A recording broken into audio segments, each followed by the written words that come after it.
Kawan-kawan tahu tak? Hari Ibu lah datang lagi dah.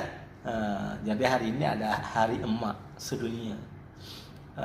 Jadi kita akan banyaklah jumpa tu di status-status, di story-story tu kan, di media sosial kan.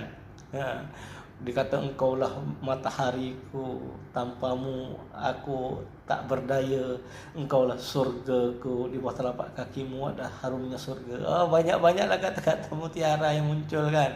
Jadi tapi itu banyak di atas kertas saja, ditulis di status saja. Pada aplikasinya kadang-kadang ada, kadang tak lah. Ada juga yang buat memang yang taat betul sama orang tua. Tapi kadang-kadang dia dah cakap itu surgaku, tapi kadang dia solat pun tidak kan. Dia tak semayang, tapi itu dia bagi surga. Dia nak temu surga juga dengan sama mak dia. Dia semayang tidak.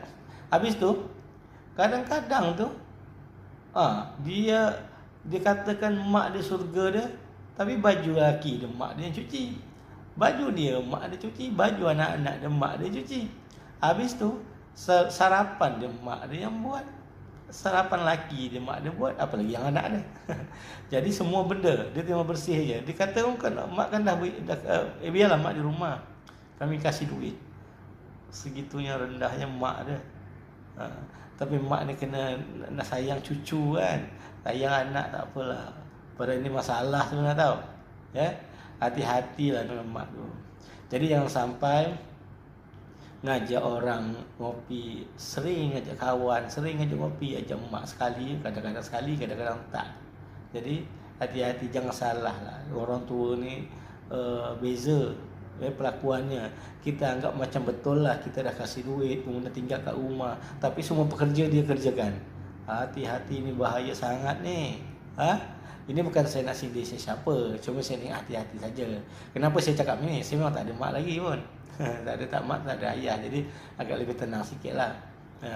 Jadi saya dah sampai pada berhasil, mak ayah pun tak ada, saya tinggal rumah kan. Jadi kalau nak pun dia tu kita katakan surgaku dan segala macamnya, ya paling tidak itu 5 kali sehari lah kan, di sujud-sujud terakhir di setiap solat tu doa dengan maksimal bahawa untuk bertemu nanti di surga segala macamnya.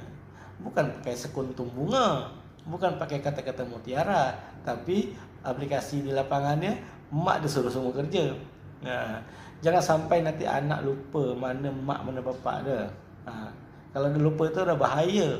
Sebabnya nanti kita ni nak minta anak berbakti kan, minta anak berbakti dengan kita nanti, tapi kita tak beri pun bakti, cuma kasih makan. Kalau kamu kasih makan ayam, kucing, boleh lah kasih makan anaknya.